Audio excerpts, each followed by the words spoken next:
Hello and welcome to another episode of the Rhobin podcast. I am glad you are here. It's been a while and I have a lot of projects to talk about, so I hope you grab something to drink, warm or cold depending on where you live. I hope you grab your knitting and just let me give you company for a bit.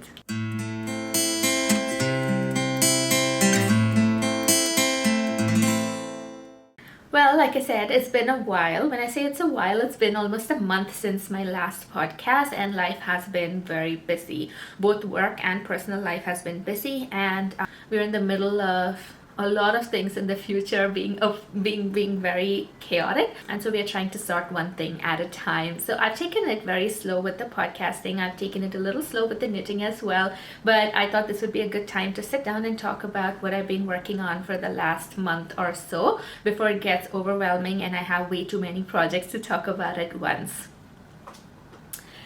Today's episode is also going to be a little different. We may not do the typical finished objects and then move into works in progress and then move into knitting plans.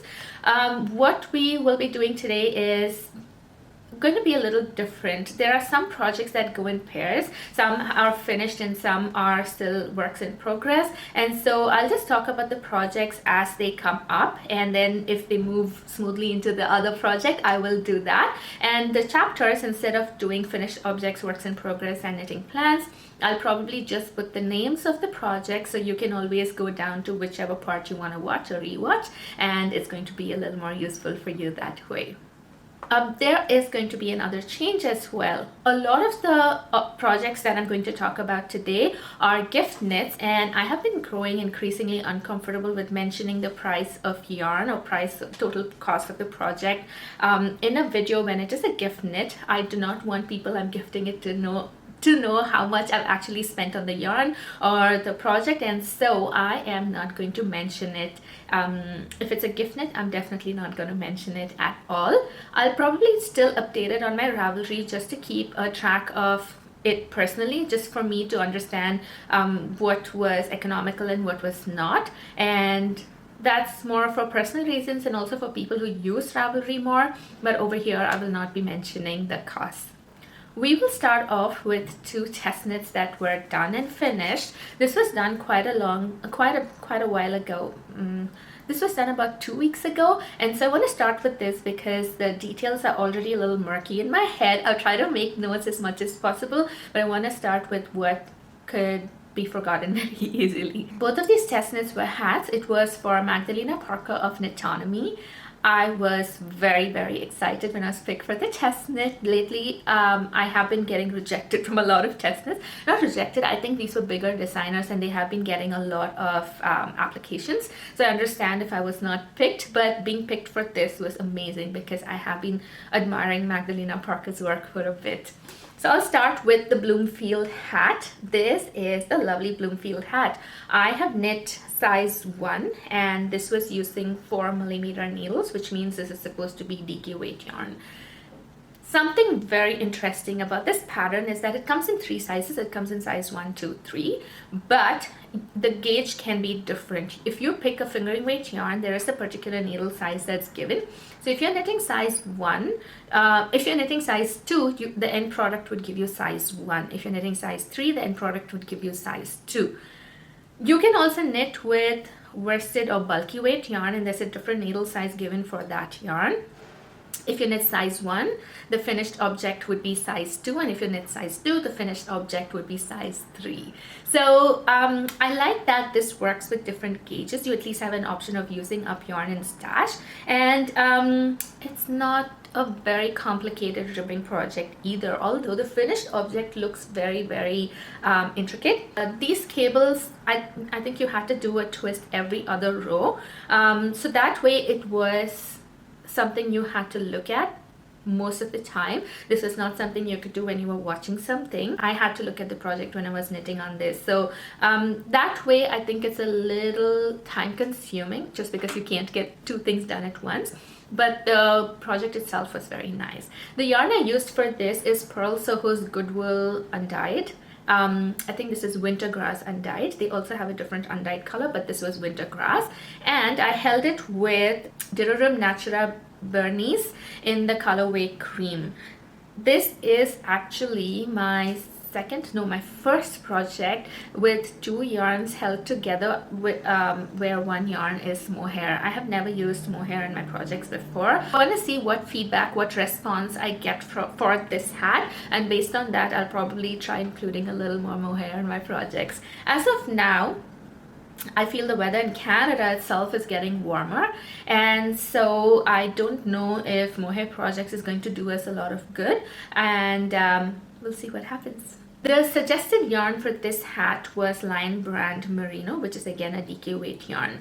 So if you're doing the DK weight, all of the sizes will work perfectly fine, but if you're using other yarn weights, like I said, you would get a different finished object size. This was a top-down hat, which was another interesting construction. So it started right from up. You cast on using a circular cast on. I don't know if I could show the cast on edge. I did have a little opening on the top. You're not supposed to have an opening, so when I went back and sewed it in, you could see the stitches a little bit, but it doesn't bother me, so it's okay. That was a new technique I learned for both of these hats though. So it was a top-down hat. I learned to make increases. You would see all of the different cables coming out. So I learned to make increases and learned how to work a hat top down. I've never done that before. And the brim is done with double knitting, so it gives a nice, very solid, soft, cushiony covering for the ear. So this was a wonderful knit. If the patterns are out, by the way, and if you want to try cables for a nice gift knit, this is something you could probably pick. But my favorite is the next hat, and this is the Fresno Hat. This was knit in sport weight yarn because I just used one strand of Pearl Soho's Goodwill, and the needle size used is 4mm needles. I really liked how this yarn works with 4mm needles, both in the cables, and also this was a yarn I used for Sam's Care Sweater. The yarn for the Bloomfield is also leftovers from Sam's Care Sweater. So this, I love how this yarn works on 4mm needles, and I think when I'm looking at 4mm needle projects, I would definitely look at this. The yarn is sport weight, but I used it as a DK weight yarn. I'm at gauge, so that was good.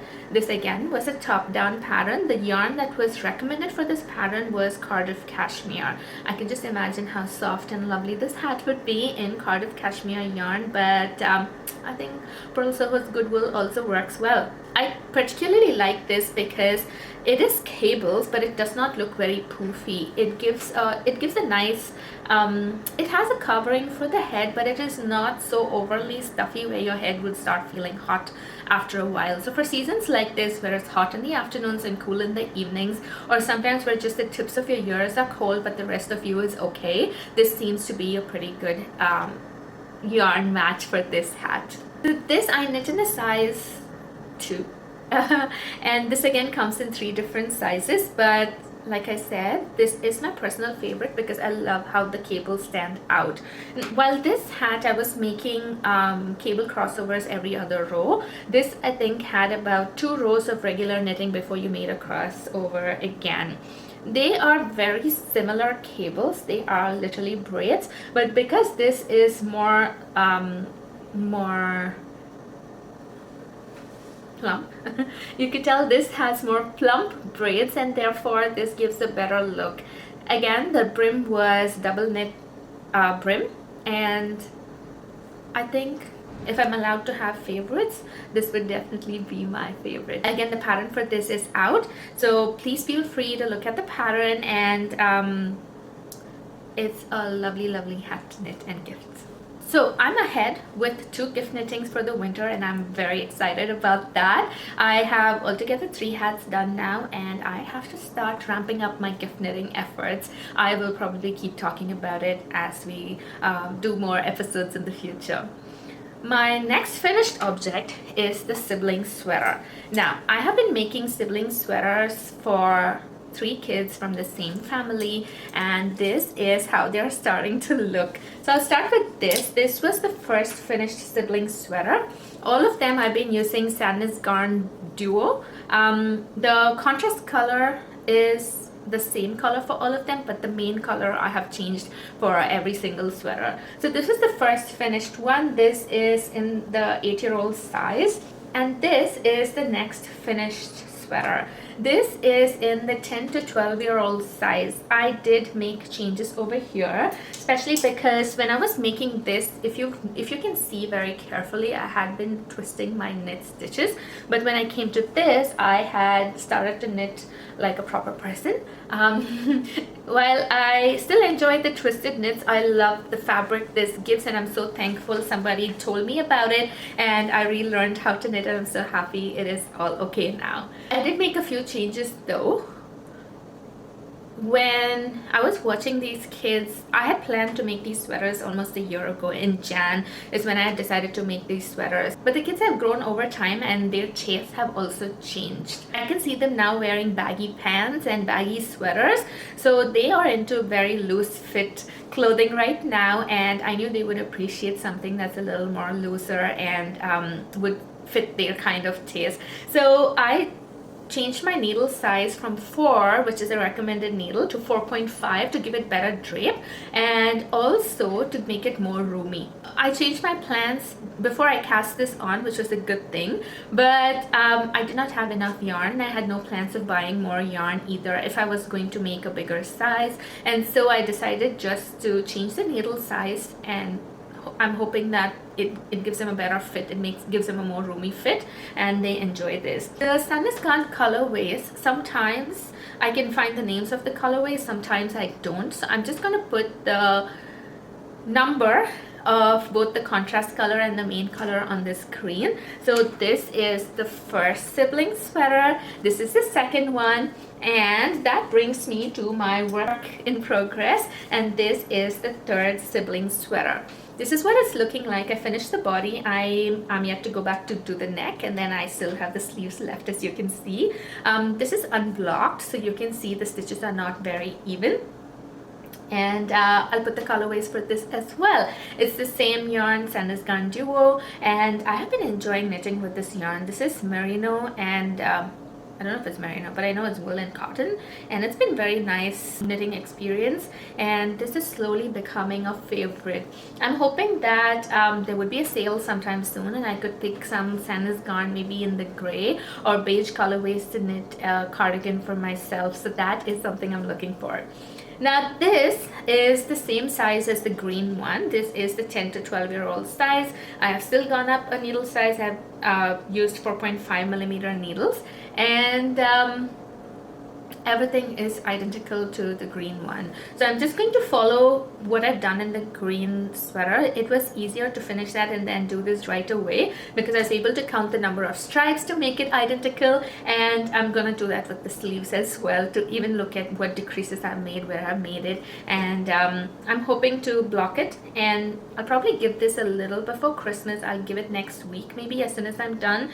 One of the reasons is we are moving from here, so I don't want to take it to our new place and then bring it back here to give it to the family. So I'm just gonna leave it with them, and they could probably unwrap it around Christmas or before, it does not matter, but this is a gift knit for them, so it's okay whatever time they open.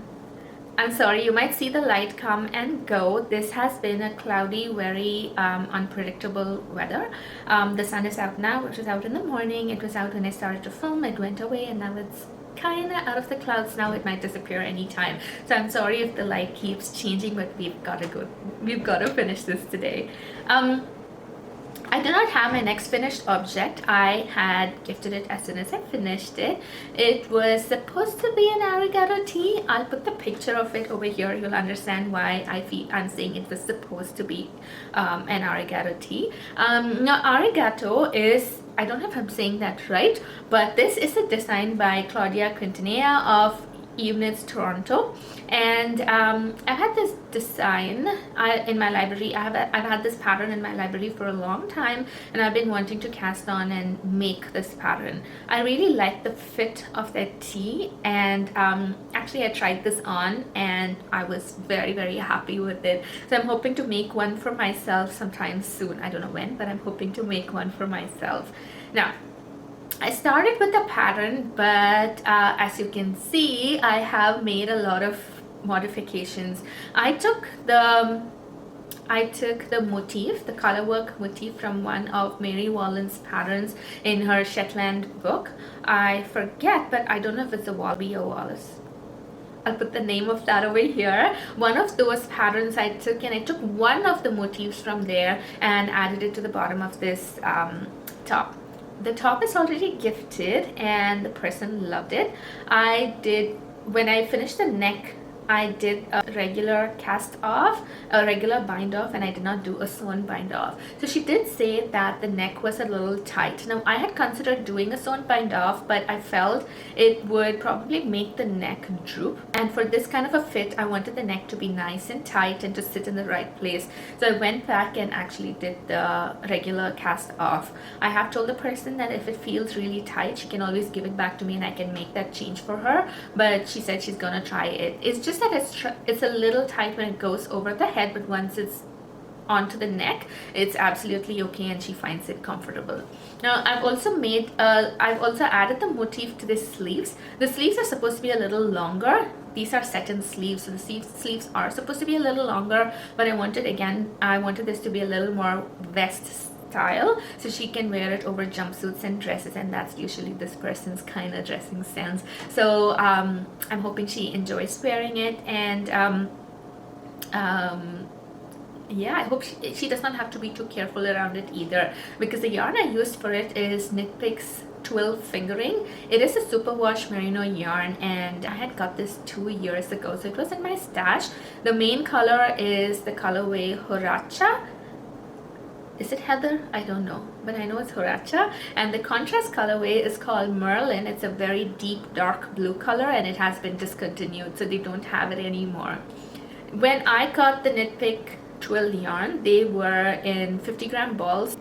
This was again in 2022. There was a sale and it looked like they were going to discontinue the yarn, so I bought the yarn, and I bought about 20 balls of them, I guess. And the Merlin, I got 5 balls, and I also got another color, 5 balls of it. It went off their website for a bit and it came back, and the Merlin colorway did not come back, but the others have come back, and it is now available in 100-gram hanks, which is lovely, I guess, but I haven't tried the new one yet. These are still the old balls from 2 years ago. The needles I used for this pattern was 3.5mm needles, and I was assuming that the knitting process is going to be very slow and tedious, but it wasn't. It flew on my needles, and even finishing it was very nice. I was so excited to get it done because I took only a week to finish it. It blocked out beautifully, and it has a very nice drapey effect. You'll probably see it because I'm going to make it for myself again, so you'll probably see it again when I make it for me. Now, I enjoyed knitting that motif so much that I decided I want to make something for myself that's very similar to that. So I continued using the motif, but again, this is not the original pattern that the motif was intended for. It is a bottom-up construction. I feel a little more confident now about bottom-up constructions. I thought I'll reverse engineer the whole sweater, but I feel a little okay. I'm okay if it's cropped. That's absolutely okay with me. I just know it's going to be a little tricky because it's a new kind of construction, but I want to see if it can work. Now, the reason I've become a little more confident about bottom-up constructions is because I did the Tolsta tank. I did 2 Tolsta tanks this year, and this is my 3rd one.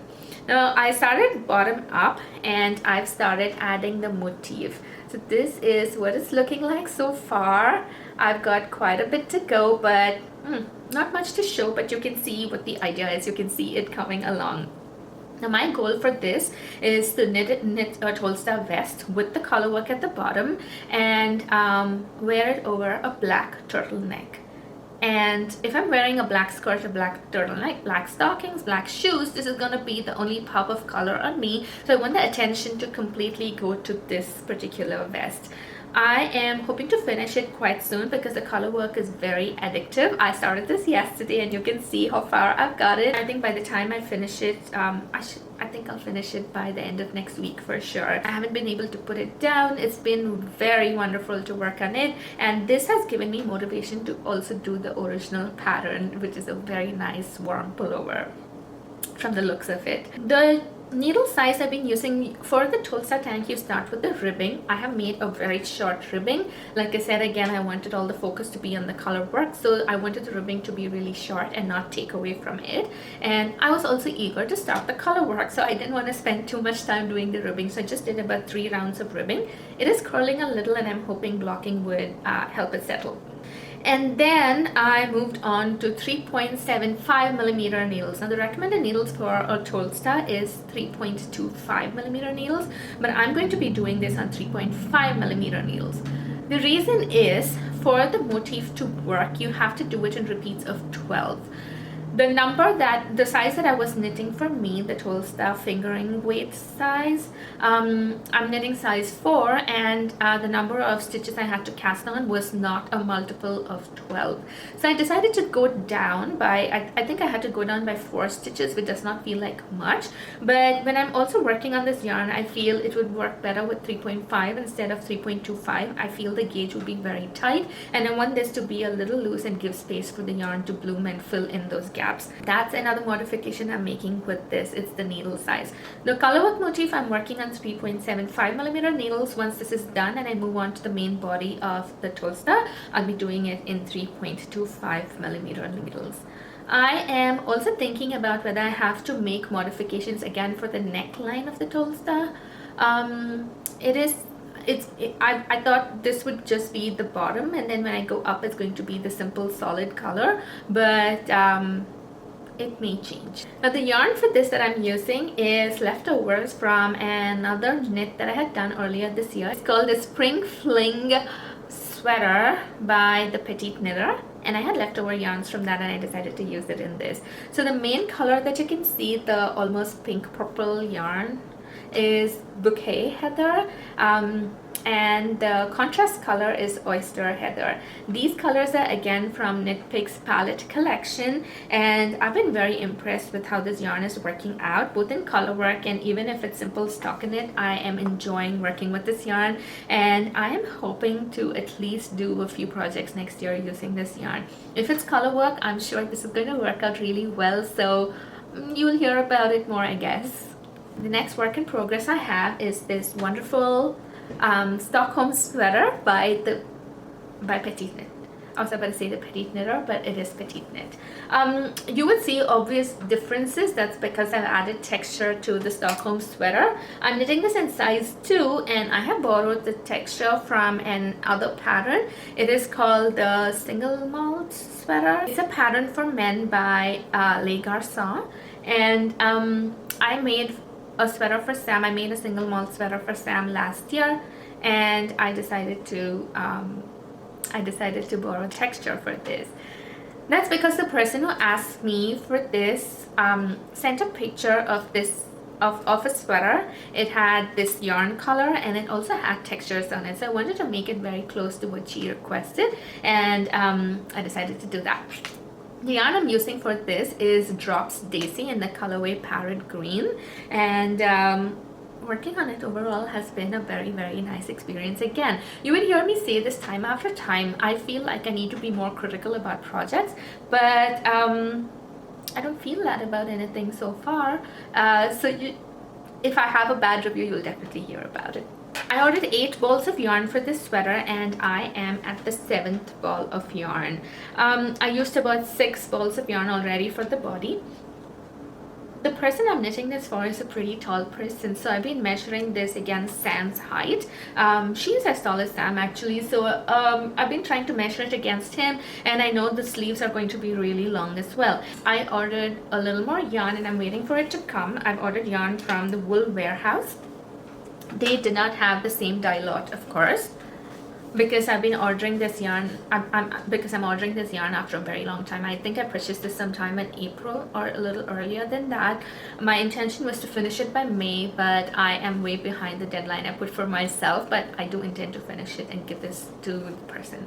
So for me to finish this sweater, I had ordered 5 more balls of yarn along with a few buttons from the Wool Warehouse, and we ran into an issue. Canada Post, which is the main delivery system for if I'm getting yarn from the UK, it usually comes through Canada Post or even the US actually. They are on strike, and we do not know for how long. They went on strike from Friday, and the yarn's going to be delayed, so I'm not sure when I'll be able to finish this. I unfortunately have to put this on ice until then. I am hoping I'll be able to clear this off my needles by the end of this year, but based on how things are going, I'm not very sure as of now. My last work is the Shifty. Yes, I haven't finished it yet. I think I lost steam on this because it's past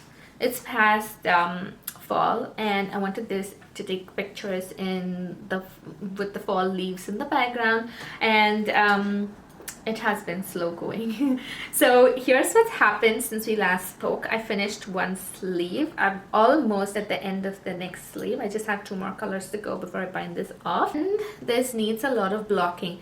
This much is blocked and the rest of it is not. Just the blue portion is blocked, and after that everything is not blocked. So I can feel the difference in the fabric and in the texture as well.